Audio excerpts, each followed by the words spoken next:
Hello, അപ്പം നമ്മൾ mural painting ആണ് ചെയ്യാൻ പോകുന്നത്. അപ്പോൾ നമുക്ക് ഫസ്റ്റ് സ്റ്റെപ്പ് നോക്കാം. അപ്പോൾ ആദ്യത്തെ സ്റ്റെപ്പ് എന്ന് പറയുന്നത് നമ്മൾ വാഷ് അപ്ലൈ ചെയ്യുകയാണ്. അപ്പോൾ ഞാനിവിടെ വാട്ടർ കളറാണ് യൂസ് ചെയ്യുന്നത്. വാട്ടർ കളർ യൂസ് ചെയ്യുന്നതിനെ കൊണ്ടാണ് റെഡ് മ്യൂറൽ കളർ കൊണ്ടുള്ള ഔട്ട്ലൈൻ ഒഴിവാക്കിയത്. അപ്പോൾ ആക്രിലിക് കൊണ്ട് ചെയ്യുന്നവർ റെഡ് മ്യൂറൽ കളർ കൊണ്ട് ഈ ഔട്ട്ലൈൻ കൊടുത്തതിന് ശേഷം വാഷ് അപ്ലൈ ചെയ്യുക. അപ്പോൾ ഇതിൻ്റെ ബേസിക് വീഡിയോ ഓൾറെഡി ഞാൻ അപ്ലോഡ് ചെയ്തിട്ടുണ്ട്. ലിങ്ക് ഞാൻ ഡിസ്ക്രിപ്ഷനിൽ കൊടുത്തേക്ക്, അല്ലെങ്കിൽ ഇത് കാർഡായിട്ട് ടോപ്പിൽ വരും.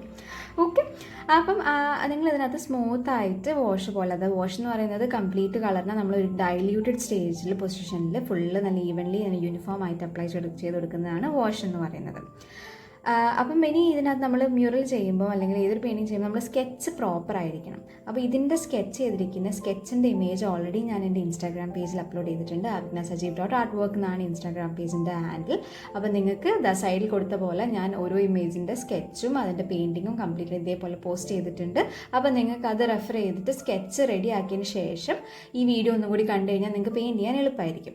ഓക്കെ, അപ്പോൾ ഇനി വാഷ് ചെയ്ത് കഴിഞ്ഞാൽ നമ്മൾ സെക്കൻഡ് ടെക്നിക്ക് എന്ന് പറയുന്നത് സ്റ്റിപ്ലിംഗ് അല്ലെങ്കിൽ ലൈൻ സ്റ്റിപ്ലിംഗ് എന്ന് പറയുന്നത് ഡോട്ടായിട്ട് നമ്മൾ അല്ലെങ്കിൽ ലൈൻ ഇതുപോലെ ചെറിയ ചെറിയ ലൈൻ യൂസ് ചെയ്തിട്ട് നമുക്ക് ചെയ്യാം. അപ്പോൾ നമ്മളിവിടെ ഇപ്പോൾ ഡോട്ട് യൂസ് ചെയ്തിട്ടാണ് ചെയ്യുന്നത്. അത് ഡീറ്റെയിലിംഗ് ആണ്. നമ്മൾ കംപ്ലീറ്റ്ലി വെള്ളം കൂട്ടി വാഷ് അപ്ലൈ ചെയ്ത്, അതായത് ഫുൾ ബേസ് ഫില്ല് ചെയ്തതിന് ശേഷം ചെറിയ ഡോട്ട്, അതായത് കുത്തുകൾ കൊണ്ട് ഇതിൻ്റെ വേരിയേഷൻസ്, അതായത് പ്ലെയിൻ മോഡ് ആവാതിരിക്കാൻ വേണ്ടി നമുക്ക് കുറച്ച് ഷെയ്ഡ്സും ഇതൊക്കെ ഫീൽ ചെയ്യണ്ടേ, അതിങ്ങനെ വളഞ്ഞിട്ടാണ് തിരിഞ്ഞിട്ടാണ് ആ ഒരു ഡെപ്തും സാധനങ്ങളൊക്കെ ഫീൽ ചെയ്യാൻ വേണ്ടിയിട്ട് നമ്മൾ ചെറിയ ഡോട്ട്സ് യൂസ് ചെയ്തിട്ട് ഡീറ്റെയിൽ ചെയ്യുന്നതാണ് ഈ കാണുന്നത്.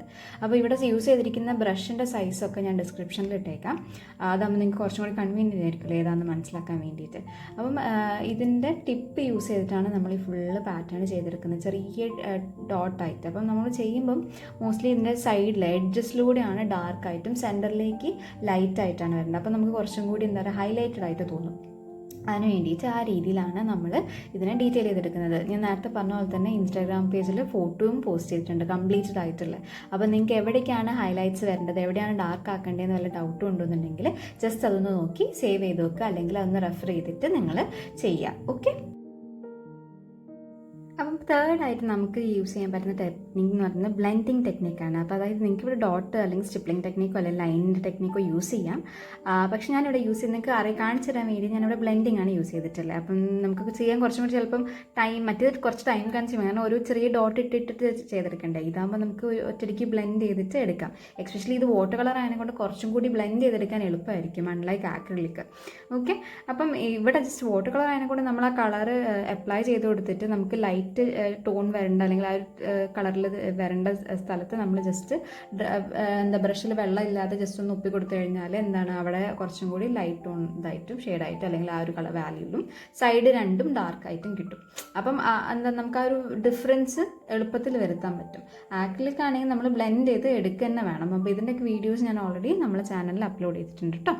അപ്പം ബ്ലെൻഡ് ചെയ്ത് സ്മൂത്തായിട്ട് ഈവൻലി, അതായത് ബോർഡറിലൂടെ നമ്മൾ മറ്റേ ഡോട്ട് പാറ്റേൺ വെച്ച് ചെയ്യുന്നത് പോലെ തന്നെ ഇവിടെയും നമ്മൾ മോസ്റ്റ്ലി ബോർഡർ അല്ലെങ്കിൽ നമുക്ക് ആ ഒരു ഷാഡോ അങ്ങനെ ഒരു രീതിക്ക് ഫീൽ ചെയ്യേണ്ട സ്ഥലത്തൊക്കെ കുറച്ച് ഡാർക്കായിട്ട് അപ്ലൈ ചെയ്ത് കൊടുക്കുക, നടുവിലേക്ക് ലൈറ്റാക്കി കൊണ്ടുവരാം. അപ്പം ഭയങ്കര എളുപ്പമാണ് ചെയ്യാൻ വേണ്ടിയിട്ട്, കുറച്ച് ക്ഷമ ഉണ്ടായാൽ മതി. പിന്നെ നിങ്ങൾക്ക് ഇത് ചെയ്തിട്ട് ഒരിത്തിരി പ്രാക്ടീസ് ഉണ്ടെങ്കിൽ നിങ്ങൾക്ക് അത്യാവശ്യം നല്ല ഫിനിഷിൽ തന്നെ ചെയ്യാൻ പറ്റും. അപ്പോൾ നിങ്ങൾ മേ ബി ഞാൻ എക്സസൈസ് ഇതിൻ്റെ വാട്ടർ കളർ പെയിൻറ്റിങ് എക്സസൈസിലൊക്കെ ഞാൻ കാണിച്ചിട്ടുണ്ട്. ഒരു സർക്കിൾ യൂസ് ചെയ്തിട്ട് നമ്മൾ ബ്ലെൻഡ് ചെയ്യാൻ എങ്ങനെ പ്രാക്ടീസ് ചെയ്യാന്നുള്ളതൊക്കെ ഞാൻ നിങ്ങൾക്ക് ഓൾറെഡി പറഞ്ഞു തന്നിട്ടുണ്ട്. ഓക്കെ,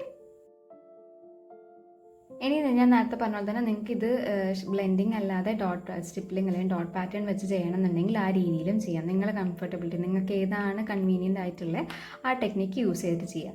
ഇനി ഇത് നിങ്ങൾ നേരത്തെ പറഞ്ഞ പോലെ ഫോട്ടോ റെഫർ ചെയ്തിട്ട് നിങ്ങൾക്ക് ജസ്റ്റ് കംപ്ലീറ്റ് ചെയ്തെടുക്കാവുന്നതേ ഉള്ളൂ. അതിനുശേഷം ഞാൻ ബ്രഷ് ഒന്ന് ചെറുതായിട്ട് സ്വിച്ച് ചെയ്തു. ഞാൻ ആകെ 2 ബ്രഷേ കംപ്ലീറ്റ് പെയിൻറ്റിങ്ങിൽ ത്രൂ ഔട്ട് യൂസ് ചെയ്തിട്ടുള്ളൂ.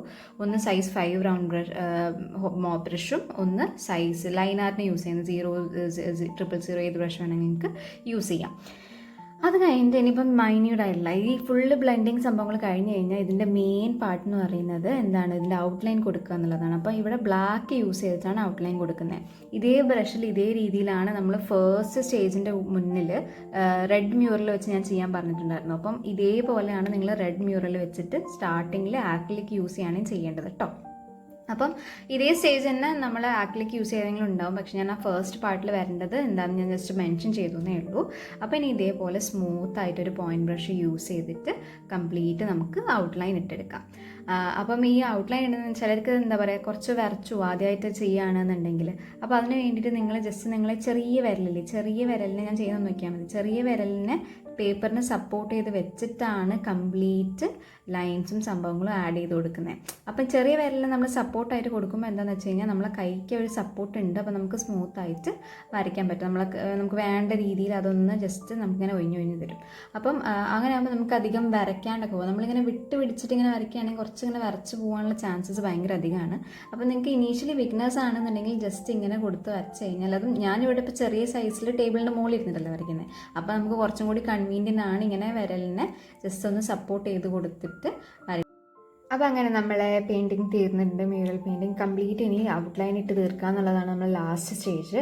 പിന്നെ ഐസ് കണ്ണ് ചെയ്യാനുണ്ടാവും. ജസ്റ്റ് അത് നമ്മൾ സ്കെച്ച് എൻ്റെ മുകളിൽ കൂടി ഇതേപോലെ തന്നെ വരച്ചു കൊടുക്കാനേ ഉണ്ടാവുള്ളൂ. സ്കെച്ച് പ്രോപ്പറായി കഴിഞ്ഞ് കഴിഞ്ഞാൽ ബാക്കിയൊക്കെ നമ്മൾ ജസ്റ്റ് ബേസിക്കലി ഓരോ ടെക്നിക്സ് യൂസ് ചെയ്തിട്ട് അതിനെ ഫില്ല് ചെയ്തെടുക്കുക എന്നുള്ള പ്രോസസ്സ് മാത്രമേ ഉള്ളൂ. അപ്പോൾ നിങ്ങൾക്ക് ഈ കുട്ടി പെയിൻറ്റിങ് ഇഷ്ടപ്പെട്ടു എന്ന് വിചാരിക്കുന്നു. നിങ്ങൾക്ക് എന്തെങ്കിലും ഡൗട്ട്സ് ഉണ്ടെങ്കിൽ താഴെ കമൻറ്റ് ചെയ്യുക. ഇൻസ്റ്റാഗ്രാമിൽ എനിക്ക് ഒരുപാട് മെസ്സേജിന് റിപ്ലൈ ചെയ്യാനുണ്ട്. ഞാൻ എന്തായാലും 1 by 1 ആയിട്ടൊക്കെ കവറപ്പ് ചെയ്തെടുക്കണമെങ്കിൽ നമ്മൾ പെൻഡിങ് ഒക്കെ ഞാൻ കവർ ചെയ്തെടുക്കുന്നതായിരിക്കും. അപ്പം ഇനി അടുത്ത വീഡിയോ കാണുമ്പോഴേക്കും ടാറ്റാ ബൈ.